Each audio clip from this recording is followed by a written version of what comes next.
Hi hello ఎలా ఉన్నారు అందరూ? ఇవాల్టి వీడియోలో లంచ్ బాక్స్ సిరీస్లోని క్యారెట్ ఫ్రై రెసిపీ క్విక్గా సింపుల్గా చేసుకోవడం చూసిద్దాం. ఫస్ట్ బాండి పెట్టుకొని ఆయిల్ వేసుకోవాలి. తర్వాత ఆయిల్ వేడయ్యాక ఆవాలు, జీలకర్ర 5 నుంచి 6 చిన్నగా కట్ చేసుకున్న పచ్చిమిర్చి వేసుకోవాలి. తర్వాత సన్నగా తరిగిన ఆనియన్ వేసుకోవాలి.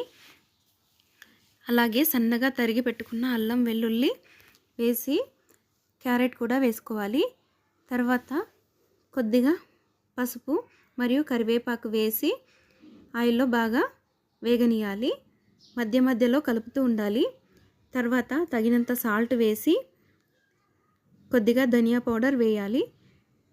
చివరగా కొత్తిమీర వేస్తే పొడి పొడిగా లంచ్ బాక్స్లోకి క్యారెట్ కర్రీ రెడీ. నా వీడియోస్ మొదటిసారి చూస్తున్నట్లయితే నా ఛానల్ని సబ్స్క్రైబ్ చేసుకోండి. మీ ఫ్రెండ్స్ అండ్ ఫ్యామిలీకి షేర్ చేయండి. Thank you.